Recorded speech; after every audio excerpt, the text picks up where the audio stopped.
Look, everyone who plays Rust knows that feeling when you log on to a server that you've been playing for a couple of days. You think you're about to have a nice fun afternoon of Rust again, but no, some unemployed loser with 3 gambling sites and 4 clan tags in his name decided he was going to blow into your base at 5 o'clock in the morning on a Wednesday. It happens to the best of us. Everyone gets offline, all right? But what if there was a way to make your base un-offlineable?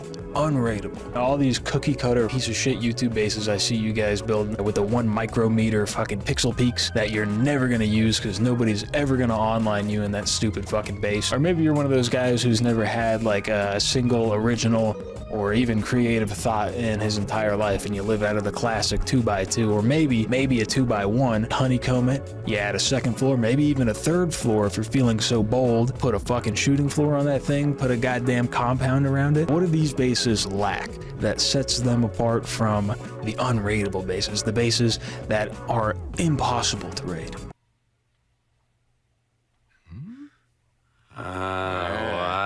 Basically what I've done is I've designed 5 electrical circuits that, if all implemented at the same time, should hypothetically make your base unrateable. Yeah, you guys probably think I'm just some fat retard who makes racist jokes on the internet, and you're right, but you're only half right, because not only am I a fat retard who makes racist jokes on the internet, I'm also a landlord and a professional labor exploiter, and I've spent tens of thousands of dollars that I've earned from raising the rent on single mothers and paying like actual contributing and valuable members of society far less than the value they provide me. I spent tens of thousands of these dollars on an electrical engineering education, which makes me uniquely overqualified to explain to you how to use the electrical system in this video game to make your video game base unrateable in this video, which is probably going to net me, I don't know, like $10 worth of ad revenue if it does well, which brings me to my next point, shilling my goddamn channel subscription because I like money. So look, there's like this channel membership thing that YouTube has. Basically, you give me $2 a month, you maybe get your name at the end of my video in the outro card if I remember to edit it in. I probably won't. I'm gonna keep it a buck.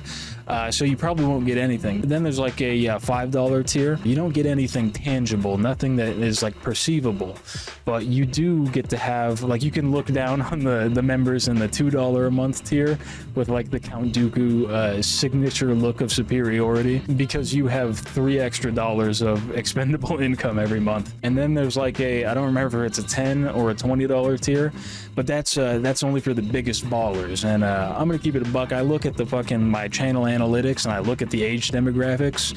98% of you are guys between 18 and 34. And it just so happens that every single person that I employ is a guy between 18 and 34. Except for one, and not a single one of them make over $40,000 a year. If you don't make more than fucking $40,000 a year, don't give me $10 or $20 a month. You got better things you need to be doing with your money. Anyways, now that I've shilled my channel membership subscription thing, let's get back to the nerd shit. Before I even show you these circuits and how to wire them, I'm going to show you every single component that is used in these circuits and explain exactly how they work. Your electrical branch is by far the most common component you will be using. The branch has 3 connection points. It has 1 input and 2 outputs. Now the branch works by setting a value. This value that you set in the branch will be how much power is on the branch out. So if you set the power to 10, your branch out will have 10. Now your power out will be however much power you have coming in on your power in minus what's going out on your branch. So in this example, we have 100 power going into a branch. The branch amount is set to 10, so the branch will have 10 and the power out will have 90. Next, we have the blocker. We have 3 connection points. We have a power in, we have a power out, and we have a block pass through. Now your power in and your power out will be the same. If you have 50 power going in, your power out will be 50, unless your block pass through input has power on it, in which case it will block your power out. So your power out will have 0 on it if your block pass through has any power on it. Next, we have the AND switch. Now the AND switch has 3 connection points. It has 2 inputs and 1 output. In order for your output to have any power on it, both inputs must have power on them. And the amount of power on your output will always be the greater value of either of your inputs. So if you have 1 input with 30 and 1 input with 1, your output will be 30, not 31. It does not add them. The OR switch is similar to the AND switch in the sense that it has 2 inputs and 1 output, except on the OR switch, your output will have power on it if either of your inputs have power on them, and much like the AND switch, the output on your OR switch will also be the greater of your 2 inputs. The examples that you see on the right are 3 OR switches. One has 1 input with 30 power going in it and 30 power coming out. The second one has 1 input with 20 going in and 20 coming out. The third example has 2 powered inputs, one with 30, one with 20, and 30 is coming out. The heartbeat sensor has 2 connection points. It has 1 input and 1 output. The way the heartbeat sensor works is it can detect authorized, non-authorized, or both types of players for up to 15 meters. When a player is detected, the output will be sending power, and the heartbeat sensor uses 1 power, so you need to put at least 2 power in the input to have 1 power on your output. Your heartbeat sensor cannot send more than 1 power on its output. The seismic sensor has 2 connection points. It has an input and an output. This sensor works by detecting explosions for up to 30 meters. Upon detecting an explosion, it will send a 3-second pulse of power through its output. Small explosives like 40mm grenades and bean cans will send a power of 1 along your output. Medium-sized explosives like Explo ammo and satchels will send 2 power along your output, and rockets and C4 will send 3 power along your output. The smart alarm has 2 connection points. It has an input and it has an output. Now, when the input is powered, it will send a custom message to your phone, and it will also send power through the output along to any circuitry you may have downstream. The turret has 4 connection points. It has 1 input and 3 selective outputs. The turret requires 10 power plus 1 power for every selective output that you want to use. Your selective outputs are no ammo, low ammo, and has target, and these outputs will only have power on them if that criteria is met. So if your turret has a target, that output will have power on it. If your turret has low ammo, that output will have 1 power on it. If your turret has no ammo, that output will have 1 power. The door controller has 4 connection points. It has 3 inputs and 1 output. It has a power in where your power goes into. It has a power out, which is the pass through, and then it has 2 connections that control the state of the door: closed door and open door. When power goes into the open door slot, the door opens. When power goes into the closed door slot, the door closes. The Tesla coil has 1 connection point. All it has is a power in. When the Tesla coil has power, it will damage players around it within a 5-meter radius. The damage the Tesla coil does directly correlates with the amount of power that is on it at a 1-to-1 ratio. For every 1 watt that you have, you will be doing 1 damage with it. Each of the Tesla coils can have a maximum of 25 power on them. The strobe light has 3 inputs. It has a turn on, a turn off, and a toggle. When power goes into the turn on, the light turns on. When power goes into the turn off, it turns off. When power goes into the toggle, it toggles from whatever state it's in to whatever state it's not in. So if the light is on, when power hits the toggle, it'll turn off. The thing that you need to understand about these components is that they make up parts of logic systems. They are logical pieces of equipment, much like actual electrical engineering, which is probably why the field is predominantly male, you know, a bunch of guys, logical creatures, you know, no girls allowed. I haven't met any, but apparently there's 3 alleged electrical engineers out there who are women. I got a feeling they'd say some dumb shit like, and do you think this fucking supercapacitor would shock me if I was a worm? Anyways, what I'm getting at with this whole logic thing is that if you can come up with a logical set of things that you want to happen upon a certain set of criteria being met, you can wire it in this game. Let's say, for example, I have a turret, and I have that turret behind a door, and I want that door to open if anybody that shouldn't be near that turret is near that door. And I want that door to shut if there's nobody near that door. And I want that door to shut if the turret doesn't have any ammo. And under no circumstances should that door open if that turret has no ammo. That right there was a logical set of things that I want to happen upon certain criteria being met, and it's 100% possible to wire that up in this game. In fact, that's the first circuit that I'm going to show you how to wire. You are going to need 7 branches, 2 blockers, 2 heartbeat sensors, 1 door controller, 1 turret, 1 AND switch, and 1 OR switch. I'm going to show you how to wire this, and then I'm going to explain how every component in this circuit works. So the first thing you need to do is wire your generation into your battery. This will usually be wind turbine, solar panel, generator, what have you. In this case, it's a test generator because I'm on a test server. Wire this into your battery, and then take your output and wire it into your first branch. Now this first branch will be powering everything in this circuit. Now this circuit takes 19 power, so set this branch to 19. Then wire the branch into your next electrical branch. This branch powers your turret. Your turret needs 11 power, so set this branch to 11. Then wire this branch into your next branch. This branch powers your heartbeat monitor. Set this to 2. Wire it into the next branch. This branch also controls your other heartbeat monitor. Set this to 2. Then wire this branch into your next one. This branch powers your door controller. You only need 1 power, so set it to 1. Then wire that into your next branch. This branch is a continuous power supply to your AND switch. Set this to 2. Power out on this branch should be 1. Wire that into your first blocker. Back at the second branch in the circuit, this one is powering the AutoTurret. So wire this into the power in of your AutoTurret. Then in the AutoTurret's no ammo output, wire this into the other side of your AND switch. At the third electrical branch in the circuit, wire this into your first heartbeat sensor. Then wire your output from this heartbeat sensor into the bottom of your second blocker. Then on your fourth electrical branch, this one powers your other heartbeat sensor.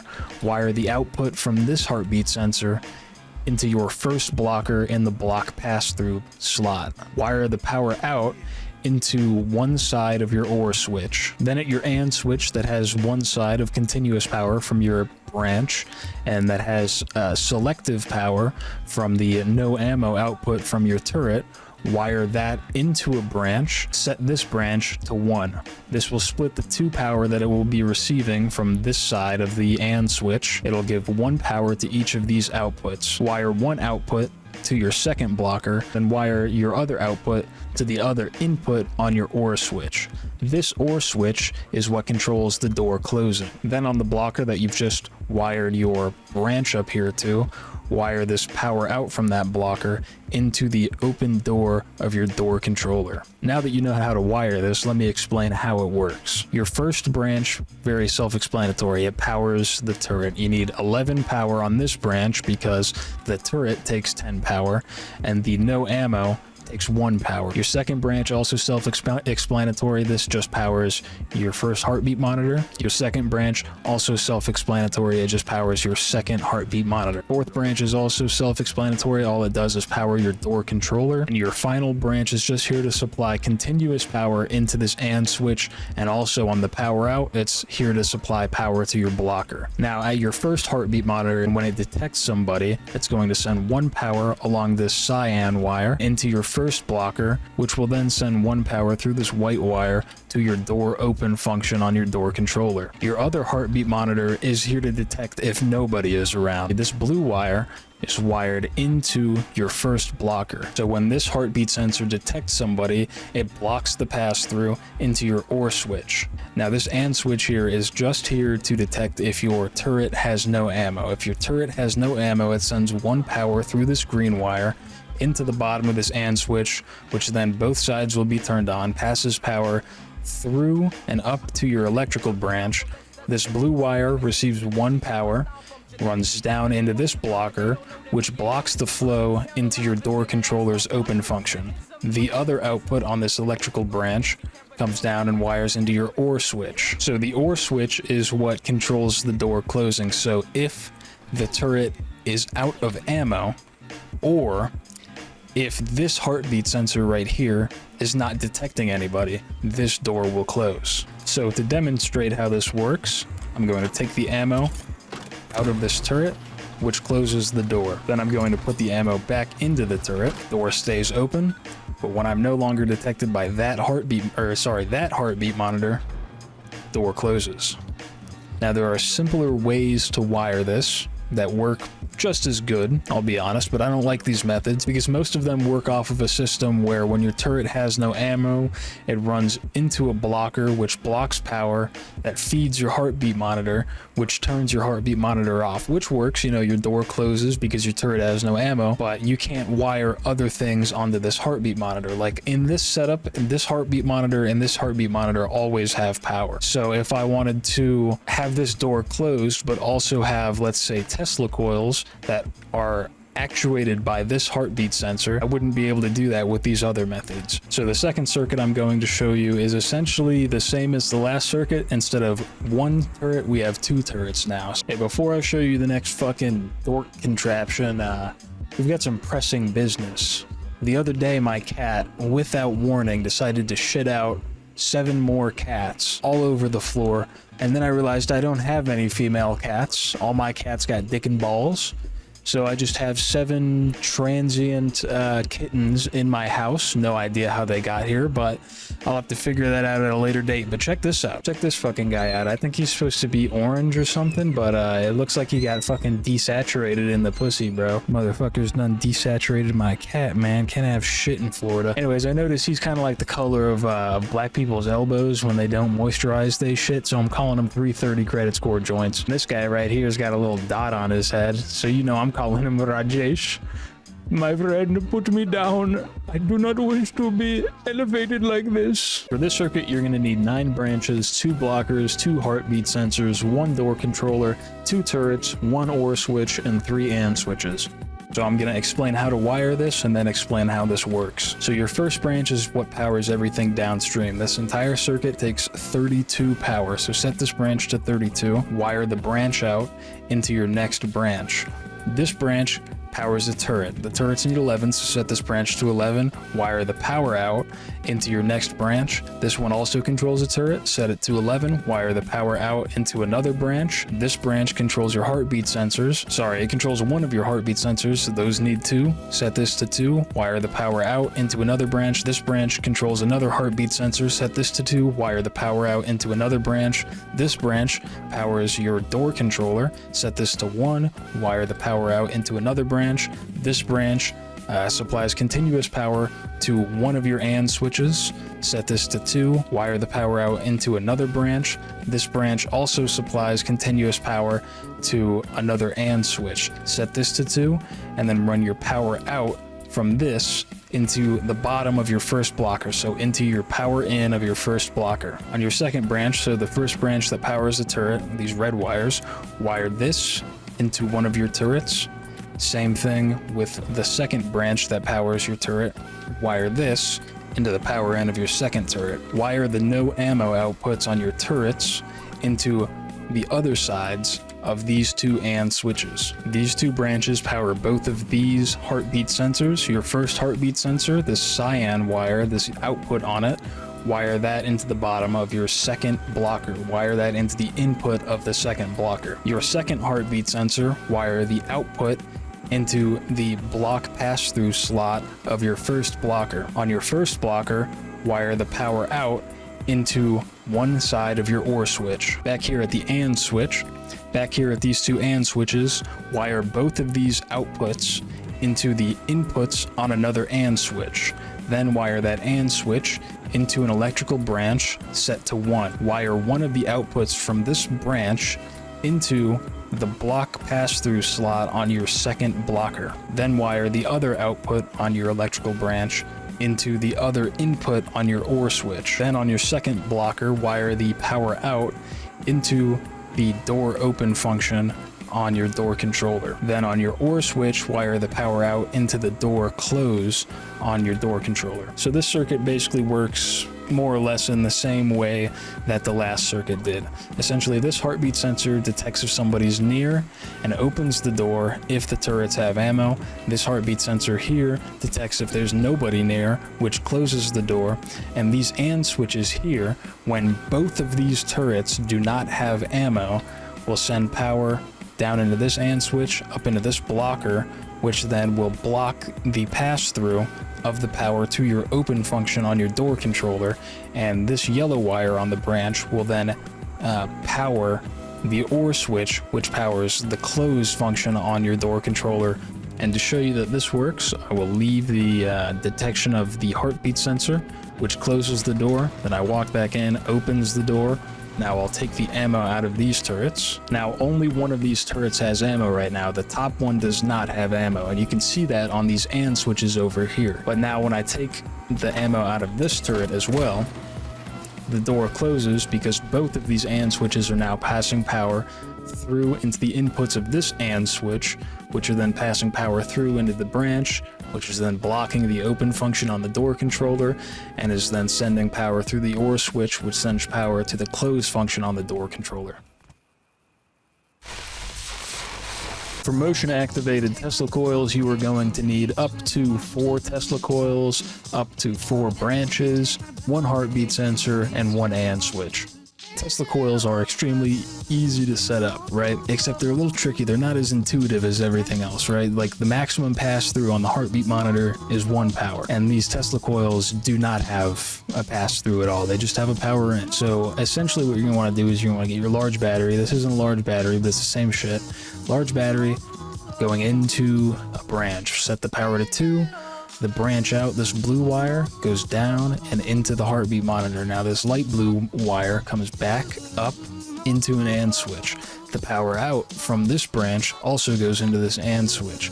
Now when this AND switch has both inputs powered up, so essentially when someone's in range of this heartbeat monitor, it's going to send power through to this branch, which is set to 24, which is powering Tesla coil, then runs through to another branch, which is powering a Tesla coil, set to 24, which is then sent through to another branch, which is set to 24, which powers both this one and this one. And when somebody who is not supposed to be within range of this gets in range of it,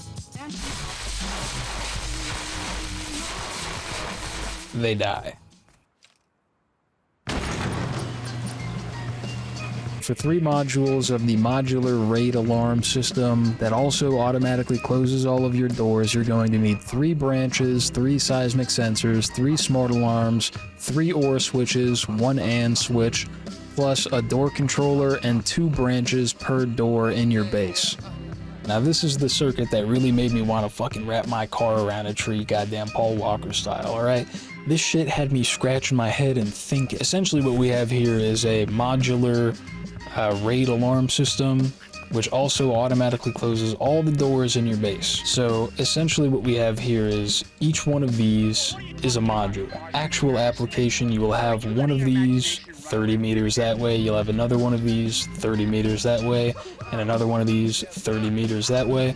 You can have as many as you like. You can have 6 is probably way too much, but you'll have like full coverage type shit. Large battery, power out, running into a branch. Each of these branches need to be set to 1. Your 1 power branch outs from your branches power these seismic sensors. Now these seismic sensors, they detect when some unemployed dude is blowing into your base at 2 o'clock in the morning on a fucking Thursday. They send a power down this red wire into your smart alarm, which you can hook up to your fucking phone. It'll send you a text message, then it sends power out of this smart alarm over here to these OR switches. If any one of these modules, which will in practice be far spaced apart from each other, if any one of these modules detects someone booming your base, it's going to send power along this, it's going to go through this OR switch, through this OR switch, and then into this AND switch. Now, on the other side of this AND switch, you're going to take the power from your last electrical branch all the way over into this AND switch. This side of the AND switch is always powered. This side of the AND switch only gets power when one of your modules detects a boom. So when this power's on, this comes over to these 2 electrical branches. It powers into this branch. Both of these branches are set to 1. Your branch out is hooked into the closed side of your door controller. Your power out from your electrical branch goes into the power in of your second electrical branch. Your branch out of your second electrical branch goes into your power in on your door controller. And then the power out on this electrical branch comes over and powers the next one. And does the same shit, comes over, powers the next one. Does the same shit, comes over, powers the next. And when one of your modules detects a boom, these go off, doors shut.